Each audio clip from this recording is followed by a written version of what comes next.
Welcome to our deep dive into RSNA 2024. RSNA. Yeah, for you, we've sifted through mountains of info from the world's biggest radiology conference. It's massive. Can you believe over 40,000 people attended with something like 700 vendors? It's truly remarkable how this event has evolved. It's not just about the cool imaging tech anymore. Right. It's become like the place to be for clinical AI in medicine. Okay, so let's unpack this AI explosion. It felt like AI was everywhere at RSNA, right? It was inescapable. Yeah. And it wasn't just hype. As of December 2024, the FDA has cleared about 1,000 clinical AI algorithms. Oh.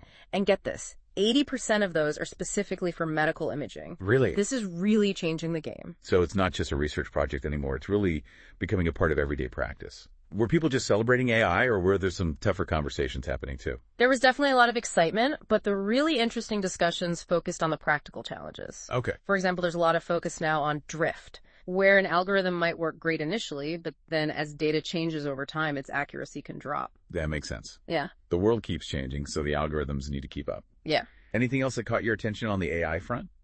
Well, something that came up repeatedly was the so-called black box problem. Uh-huh. We need to be able to understand how AI reaches its conclusions if we're going to trust it and use it responsibly. It can't just be magic, right? Right. We need to be able to follow the logic. Yeah. How is the field tackling that challenge? One really promising development is the ACR's Assess AI registry. No way. It's basically a way to track how AI performs in real-world settings, giving us valuable data to see what's working and what's not.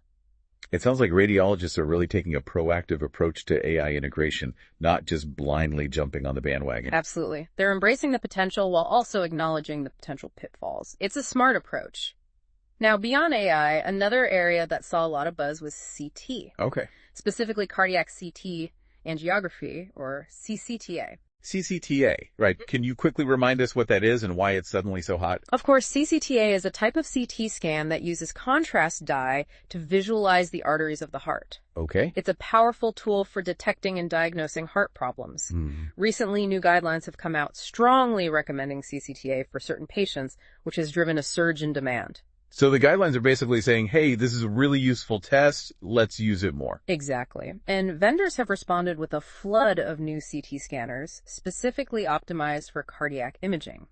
Wow. They're faster, more efficient, and packed with AI-powered features. I can imagine that makes a huge difference for both patients and clinicians. What kind of AI features are we talking about? Oh, all sorts of things. AI can help with patient setup, optimizing protocols, and even enhancing images in real time. It's incredible. Imagine AI could potentially spot subtle anomalies that a human eye might miss. So it's not just about convenience, it's about potentially improving diagnosis and patient care. What about radiation dose? Is that still a concern with all these fancy new scanners? Right. That's another area where AI is making a big difference. It's being used to reduce radiation dose and scan times, which is a win-win for everyone. Speaking of speed and efficiency, did you see anything noteworthy in the world of MRI? Oh, absolutely. MRI is another area where AI is revolutionizing workflows. Okay. We're seeing scans that are 50% faster or even more, Wow. and with improved image quality. That's incredible. Yeah. Faster scans mean shorter wait times for patients and the ability to see more patients overall.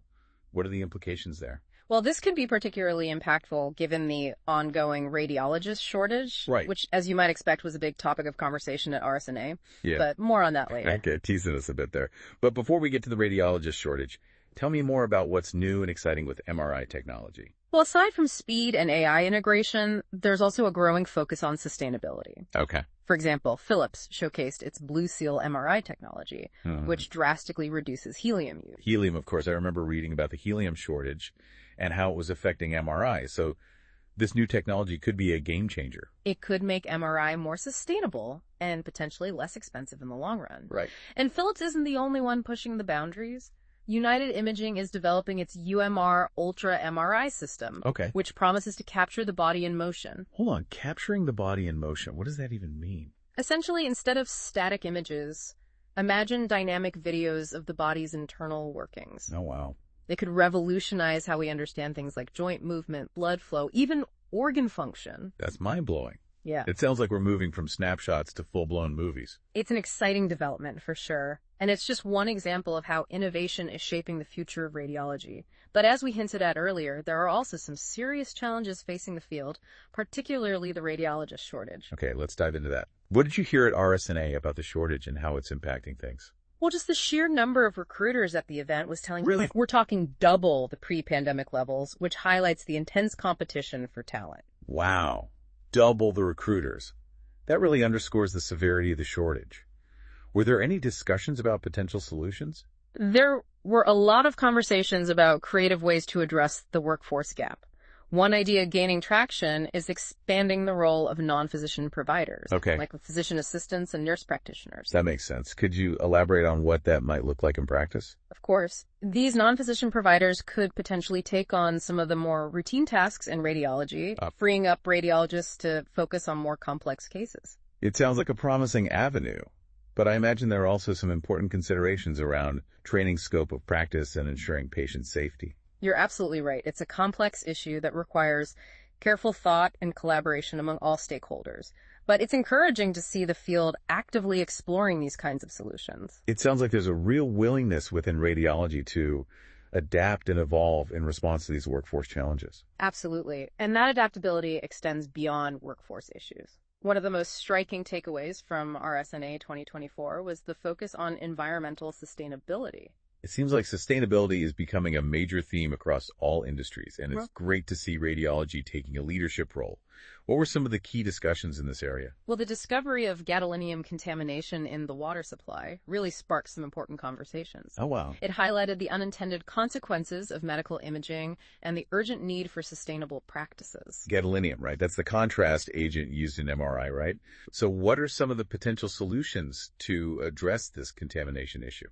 One interesting approach is capturing patient urine after a scan. Okay. Since the highest concentration of gadolinium is excreted soon after the procedure capturing it, it could significantly reduce the amount that ends up in the water supply. That makes a lot of sense. Are there any other strategies being considered? Researchers are also exploring alternative contrast agents that might be less harmful to the environment. It's great to see the field taking such a proactive stance on sustainability, looking beyond immediate patient care to consider the long-term environmental impact. It's not just about mitigating negative impacts, it's about finding ways to make medical imaging more environmentally responsible in the long term. Okay, so we've covered a lot of ground already, from the AI revolution to new CT and MRI technology, the radiologist shortage, and sustainability initiatives. It's clear that RSNA 2024 was a whirlwind of innovation and important discussions. But before we wrap up this part of our deep dive, I'd love to hear what really stood out to you about the event. What really struck me was the sheer energy and excitement at RSNA. It felt like everyone was there to learn, share ideas, and collectively push the boundaries of what's possible in radiology. It sounds like there was a real sense of community and collaboration. Absolutely. It wasn't just a conference. It was a catalyst for progress. That's inspiring to hear. It seems like radiologists are really leading the way in adopting new technologies, addressing ethical considerations, and advocating for sustainable practices. Precisely. They're setting a high bar for other medical specialties and demonstrating the power of innovation to improve patient care and shape the future of healthcare. Now, here's a thought-provoking question to ponder as we move on to the next part of our deep dive. Okay, before the break, you left us hanging with a thought-provoking question about the future of radiology. Right. With technology advancing so rapidly and reshaping the landscape of medical imaging, I was wondering what skills and qualities will be most essential for radiologists to thrive in this evolving environment? That's a great question. I mean, it seems obvious that a deep understanding of AI and how it can be used in radiology is going to be crucial. Absolutely. But I think it goes beyond just technical proficiency. Right. Radiologists will need to be sharp, critical thinkers, able to evaluate AI algorithms, spot potential biases, and make sure AI is being implemented responsibly. So it's not just about knowing the tech, it's about being able to think critically about how it's used. Yeah. Almost like a digital detective. Exactly. And communication and collaboration skills can't be overlooked either. Especially with the rise of remote work and AI-assisted interpretation, radiologists will need to be pros at communicating with colleagues, referring physicians, and of course their patients. You're spot on. Strong interpersonal skills and the ability to build trust are going to be more important than ever. It really feels like the role of the radiologist is expanding beyond just interpreting images. They're becoming masters of information, navigating these massive data sets, collaborating with other specialists, and taking on a much more central role in patient care. And with sustainability becoming such a key focus, radiologists will need to champion environmentally responsible practices. They'll be leading the charge in reducing waste, conserving resources, and minimizing the environmental impact of medical imaging. So it's a demanding but incredibly exciting time to be in radiology, wouldn't you say? There's so much potential for innovation and making a real difference in patient care. I completely agree. It was palpable at RSNA, this sense of optimism and anticipation for what the future holds for this dynamic and essential field. Now, before we move on, let's loop back to something we touched on earlier, the use of non-physician providers in radiology. Did you get a sense of how that conversation is evolving? Yes, definitely. There was a session specifically dedicated to this topic, and it was packed. Wow. It's clear that there's a growing recognition that we need to explore creative solutions to address the workforce shortage, Right. especially in underserved areas. It makes sense. Yeah. But what are the practical implications? How would this actually work in a radiology department? Well, the idea is that non-physician providers like physician assistants or nurse practitioners could take on some of the tasks traditionally performed by radiologists. Okay. Think things like reviewing certain types of scans, performing basic image-guided procedures, or even coordinating patient care. So it's about optimizing the skill sets of the entire team, allowing radiologists to focus on the most complex cases, while ensuring patients still receive high-quality care. Exactly. It's not about replacing radiologists, but rather expanding the team and leveraging everyone's expertise to its fullest potential. Of course, this raises some important questions about training scope of practice and ensuring patient safety. Were those concerns addressed at RSNA?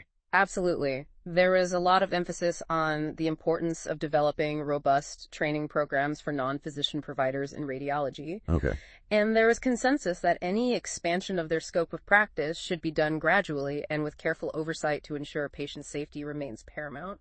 Sounds like a very nuanced and evolving conversation. Yeah. Were there any specific examples shared of how this is working in practice? Yes, actually, several institutions presented case studies showcasing successful models of integrating non-physician providers into their radiology departments. Okay. One hospital, for example, shared how they trained physician assistants to perform ultrasound-guided biopsies, Wow. which freed up their radiologists to focus on more complex procedures. That's really encouraging to hear. It suggests that this model can work effectively and safely when implemented thoughtfully. Right. And it highlights how radiology is adapting to the evolving healthcare landscape, thinking outside the box to find solutions to complex challenges. Now, shifting gears a bit, let's talk about some of the exciting new technology we saw at RSNA. I remember being particularly intrigued by the advancements in interventional radiology, specifically the voice-controlled angiography systems. Oh, yes. Those are definitely a highlight for me as well. Yeah. Seeing Shimadzu's Trinia's Opera system in action was remarkable. It really is something else. Operators could control the C-arm position and the overhead screen using simple voice commands. It's like something straight out of a sci-fi movie.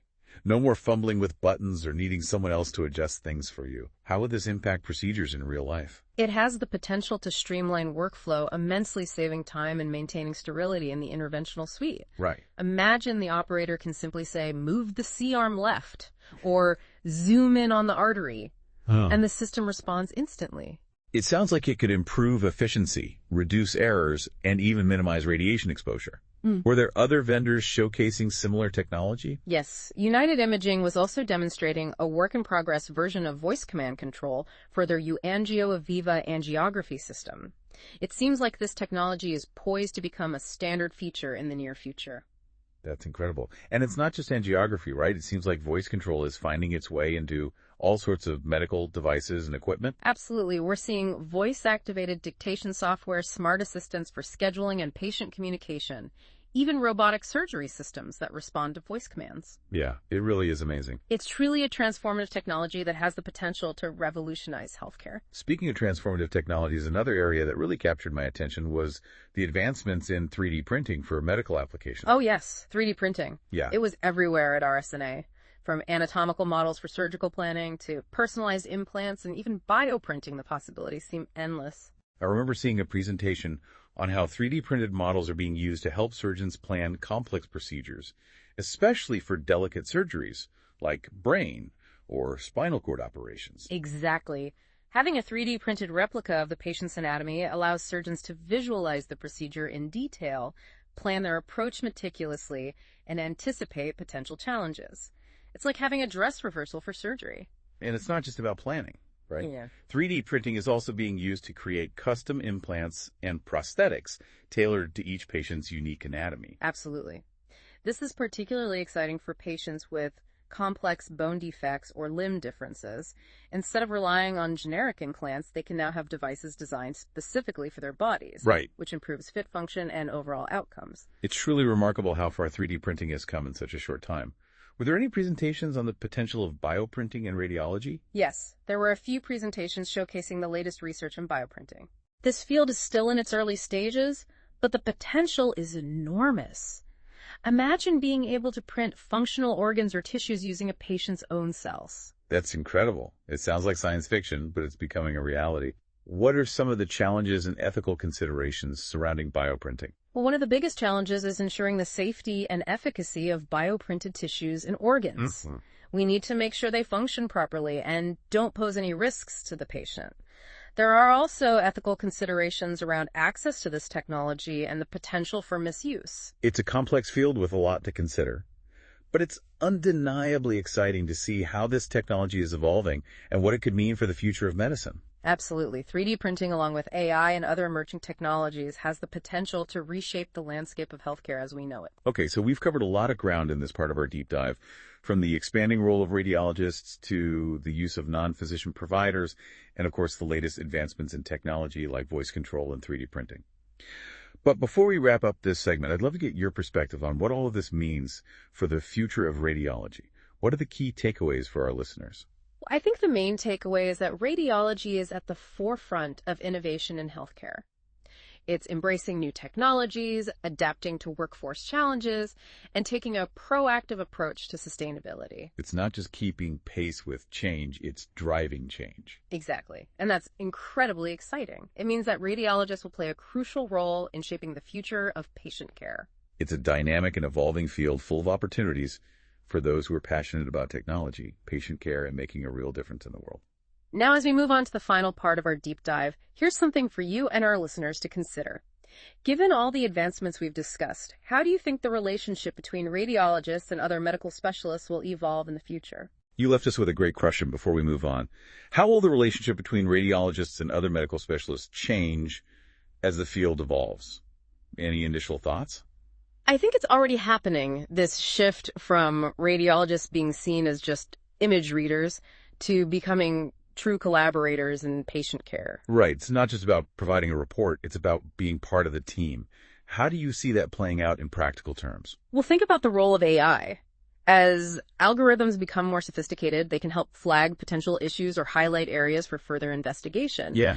But it's still the radiologist who needs to interpret those findings within the context of the patient's overall health. So it's about combining the power of AI with the expertise and critical thinking of a human radiologist. Exactly. And that often means working closely with other specialists. For example, a radiologist might consult with a cardiologist to discuss the findings of a cardiac CT scan or collaborate with a surgeon to plan a complex procedure. So it's about moving from a siloed approach to a more integrated model of care, where specialists are working together to provide the best possible outcomes for the patient. Precisely.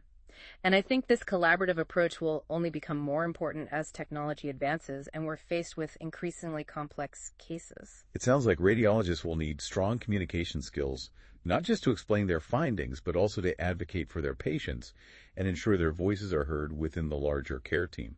Absolutely. Effective communication is essential for building trust and ensuring everyone is on the same page. And it's not just about communicating with other specialists, it's also about engaging with patients directly. Traditionally, radiologists haven't always had a lot of direct patient interaction. That's true, but I think that's changing. As imaging technology becomes more sophisticated and personalized, patients are naturally more curious about their results and what they mean. It's not just about getting a picture. It's about understanding what that picture tells us about their health. Right. And radiologists are uniquely positioned to explain those findings in a way that patients can understand. They can help demystify the process, answer questions, and alleviate anxieties. It sounds like there's a real opportunity for radiologists to build stronger relationships with their patients and become more involved in their overall care. Absolutely. And I think that's a positive development both for patients and for the profession. Now, before we wrap up our deep dive, I wanted to circle back to something that really resonated with me at RSNA, the growing emphasis on sustainability. Yes, it was definitely a major theme throughout the conference.